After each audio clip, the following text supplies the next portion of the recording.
Hello friends, welcome back to crazy English. Crazy English में आपने वो वर्ड्स देखे जो स्पीड ब्रेकर्स हैं। इट जस्ट मीन्स वो जो आपके बोलने की स्पीड को एक्सेलरेट करते हैं, बढ़ाते हैं, यानी वो छोटे छोटे शब्द जिसकी वजह से हम बोलने में अटकते हैं, हमें कॉन्फिडेंस ही नहीं आता बोलने का।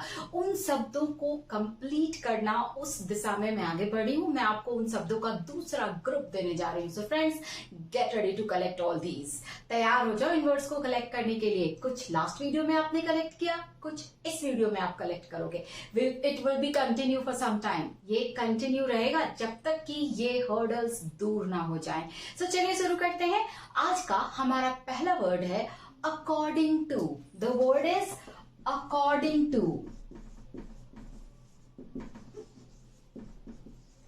According to. अकॉर्डिंग टू इसकी हिंदी होती है के अनुसार। अगर मैं एग्जाम्पल लूं, इसको कैसे यूज करेंगे? Then according to me you are the best. So this is just example. कैसे इसको यूज करेंगे? According to me you are the best, या according to you I am a student, according to you I am a teacher. ये according to का इस्तेमाल होता है। Next जो मैं आपके लिए लेके आई हूं that is in order to. The word is in order to.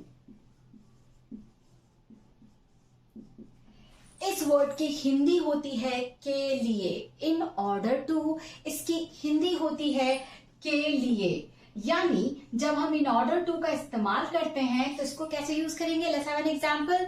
In order to complete my task I am dedicated. अपना काम कंप्लीट करने के लिए मैं डेडिकेटेड हूं। So in order to. Next word we are just moving with is by means of. The word is by means of. That means के माध्यम से, यानी उसके द्वारा। So the word is by means of. Hindi meaning is के माध्यम से।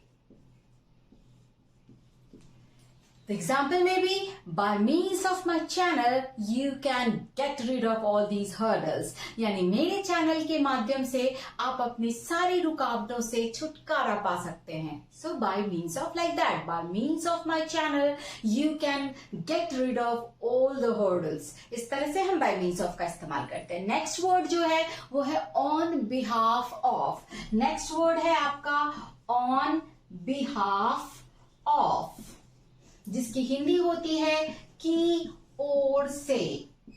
इसकी हिंदी होती है की ओर से। अगर आप इसका एग्जाम्पल लो तो बनेगा, please wish him the luck on behalf of me. मेरी तरफ से उन्हें शुभकामना दे दीजिएगा। So wish him the luck on behalf of me, मेरी ओर से, मेरी तरफ से।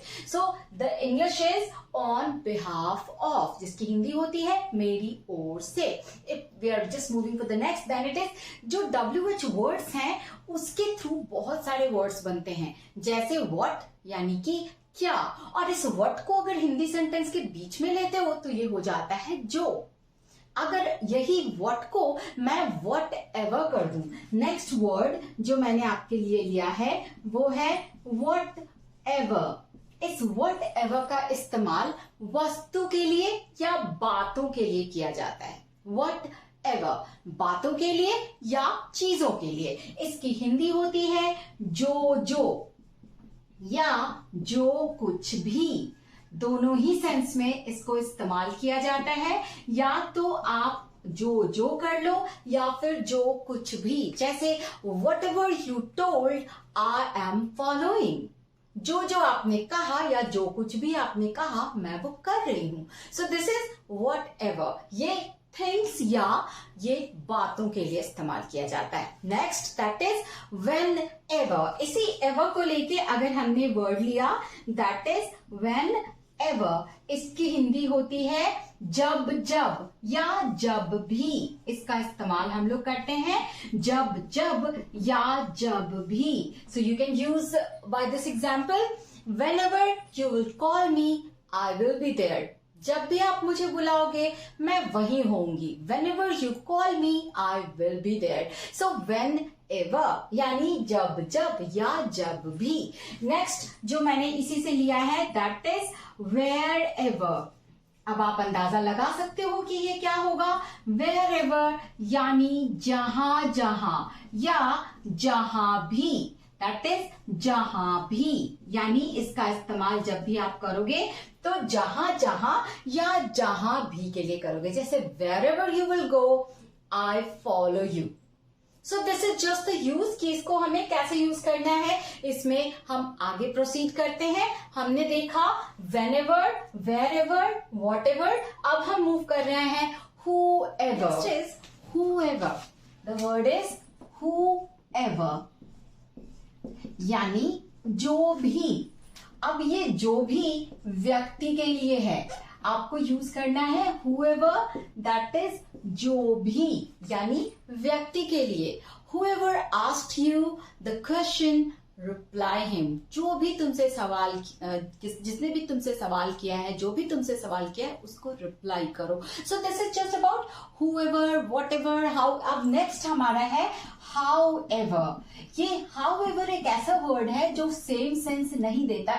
इसकी हिंदी होती है जैसे भी करके, यानी जैसे भी हो। इट इज जैसे भी हो या जितना भी, आप इसके लिए वर्ड यूज कर सकते हो जितना भी। सो द एग्जाम्पल में भी however tough it may be, I will learn। चाहे ये जितना भी मुश्किल हो मैं इसे करूंगा। सो this is just about the WH family with ever. WH family ever के साथ कैसे वर्क करता है ये मैंने आपको बताया। अब मैं मूव कर रही हूं, the word is ever.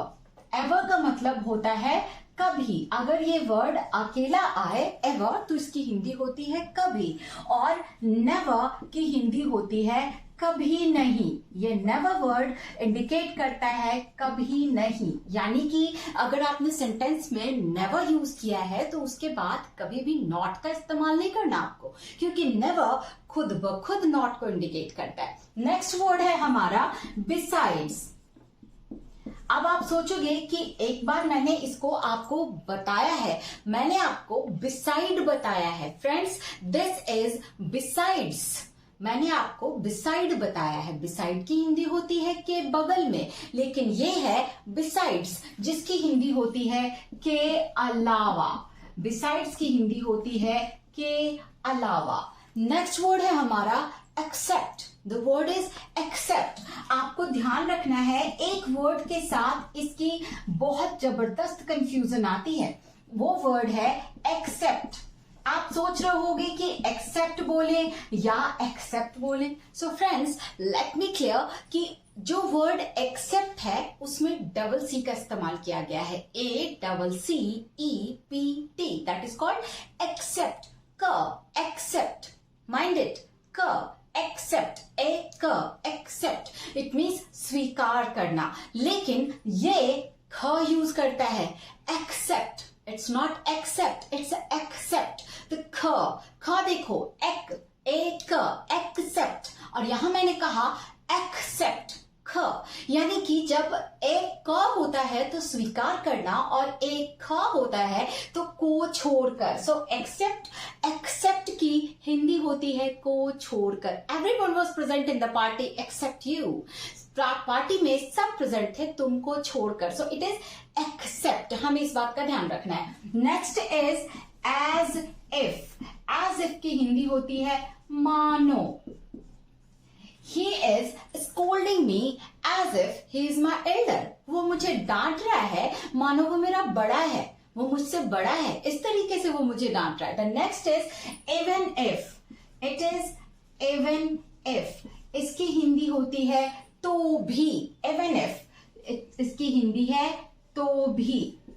Now we are just moving for the next, that is nevertheless। Next word is nevertheless। अगला वर्ड जो मैंने लिया है वो है nevertheless, जिसकी हिंदी होती है इतना होने पर भी या इतना होते हुए भी। It is called nevertheless। Next word जो मैंने लिया है दैट इज आइदर और उसके बाद नाइदर नॉर। ये आइदर और नाइदर नॉर हम कैसे यूज करते हैं, दैट इज वो हमें देखना पड़ेगा। दैट इज आइदर और। ये इसकी हिंदी होती है या तो या, यानी इस डॉट में और इस डॉट में दो अलग अलग वर्ड्स आएंगे, जैसे आइदर मी और यू, या तो मैं या तुम, या तो वह या तुम, आइदर ही और यू। ये आइदर के बाद एक वर्ड, फिर और के बाद एक वर्ड, ये हमें लेना है। तो या तो मैं, या तो तुम, या तो वो, या तो तुम, या तो वह लड़की, या तो वह लड़का। सो या तो या, दैट इज आइदर के बाद एक वर्ड और फिर और के बाद एक वर्ड हमें लेना है। सिमिलरली हमें नाइदर नॉर लेना है। नाइदर नॉर भी सेम है, बस ये नेगेटिव है, यानी ना तो ना, ये इंडिकेट करता है ना तो ना। नाइदर मी नॉर यू, ना तो मैंने ना तुमने। So neither me nor you, ये नाइदर नॉर इंडिकेट करता है। Now we are just moving for that कि हम समथिंग, एनीथिंग और नथिंग का इस्तेमाल कहाँ करते हैं। इन तीनों का मतलब कुछ होता है, सम का मतलब भी कुछ होता है, एनी का मतलब भी कुछ होता है। कैसे इंडिकेट करेंगे? तो समथिंग जो वर्ड है ये पॉजिटिव सेंटेंस में इस्तेमाल किया जाता है। समथिंग की हिंदी होती है कुछ, इसका इस्तेमाल पॉजिटिव सेंटेंस में किया जाता है। जब हम नेगेटिव और क्वेश्चन की बात करते हैं तो हमें एनीथिंग का इस्तेमाल करना है। एनीथिंग की भी हिंदी होती है कुछ, लेकिन ये नेगेटिव और क्वेश्चन को इंडिकेट करता है, याद रखिएगा फ्रेंड्स। और नथिंग तो खुद में ही नेगेटिव है, यानी ये नेगेटिव ही यूज होता है। नथिंग की हिंदी होती है कुछ नहीं। सो दिस इज अ वर्ड कुछ एक पॉजिटिव सेंटेंस के लिए, एनीथिंग कुछ क्वेश्चन सेंटेंस के लिए, और नथिंग ये नेगेटिव अपने आप में है। जहां भी नथिंग यूज होगा वहां नॉट का इस्तेमाल नहीं करना है हमें। नेक्स्ट जो वर्ड मैंने लिया है वो है towards, that is called towards, मतलब की ओर, किसी चीज की ओर। I am moving towards tense, मैं टेंस की तरफ बढ़ रही हूं, टेंस की ओर बढ़ रही हूं। So that is towards. Next is during, जो वर्ड मैंने नेक्स्ट लिया है दैट इज ड्यूरिंग, यानी के दौरान। ये वर्ड है ड्यूरिंग, यानी during studies we face many difficulties. So the word is during. अब जो वर्ड हम ले रहे हैं वो है between. The word is between, इसकी हिंदी होती है के बीच में। फ्रेंड्स माइंड इट, बिटवीन और अमंग दोनों की हिंदी होती है के बीच में। द वर्ड इज अमंग, इसकी भी हिंदी होती है के बीच में, लेकिन इन दोनों के बीच का डिफरेंस क्या है? So let me tell you. Between का इस्तेमाल दो के लिए किया जाता है। जब दो लोगों के बीच की या दो चीजों के बीच में कुछ होता है तो बिटवीन, जैसे the matter must resist between me and you, ये बात सिर्फ मेरे और तुम्हारे बीच रहनी चाहिए। So it is about two. जब दो की बात आती है, मेरी बात मेरे और तुम्हारे बीच में रहना चाहिए, मैं हूं तुम हो, यानी सिर्फ दो हैं। तो जब दो होते हैं तो बिटवीन, और जब बहुत सारे लोग होते हैं तो अमंग। जैसे the matter is disclosed among all, ये बातें सबके बीच खुल गई हैं। सो इट जस्ट मीन्स कि अमंग का इस्तेमाल बहुत सारे के बीच में के लिए किया जाता है और बिटवीन का इस्तेमाल सिर्फ दो के बीच में के लिए किया जाता है। Next we are just moving for the word against. Against की हिंदी होती है के विरुद्ध, यानी किसी चीज के विरुद्ध जाना। अगेंस्ट तो आप सब जानते हो, सो किसी चीज के विरुद्ध जाना। The next is beyond. जो नेक्स्ट वर्ड मैंने लिया है वो है बियॉन्ड। बियॉन्ड की हिंदी होती है से पड़े, यानी कोई चीज पहुंच से दूर, यानी पहुंच के बाहर हो तो दैट इज कॉल्ड बियॉन्ड। जैसे this is beyond of expectation, जो आपने किया वो उम्मीद से परे था, that is beyond of expectation. The next is, हमारा नेक्स्ट है टिल। टिल की हिंदी होती है तक,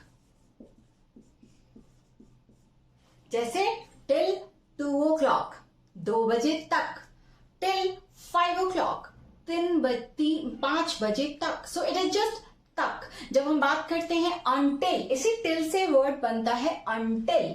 तो अनटिल जो वर्ड है ये एक नेगेटिविटी को इंडिकेट करने वाला वर्ड है, जब तक कि न, इसकी एग्जैक्ट हिंदी होती है जब तक कि न, यानी ये कंडीशन को शो करता है। जब कुछ किसी चीज में कंडीशन टाइम हो, जब तक, जब वर्ड ही इंडिकेट करता है कि हम टाइम के बारे में बात कर रहे हैं, तो जब बातें टाइम की हो और कंडीशन टाइम हो तो हम अनटिल का इस्तेमाल करते हैं। जैसे जब तक मैं वापस ना आ जाऊं यहां से जाना मत, don't go anywhere until I come back, यानी जब तक मैं वापस ना आ जाऊं तब तक कहीं जाना मत। और याद रखना फ्रेंड्स कि अनटिल के बाद हमें कभी भी नॉट यूज नहीं करना है। अनटिल, ठीक अनटिल से लगा हुआ जो सेंटेंस है उसके बाद हम नॉट का इस्तेमाल नहीं करेंगे। So this is just all about the connecting words, but friends it has not been ended yet, ये अभी भी खत्म नहीं हुआ है। So please keep watching, to be continued. Thank you, good luck.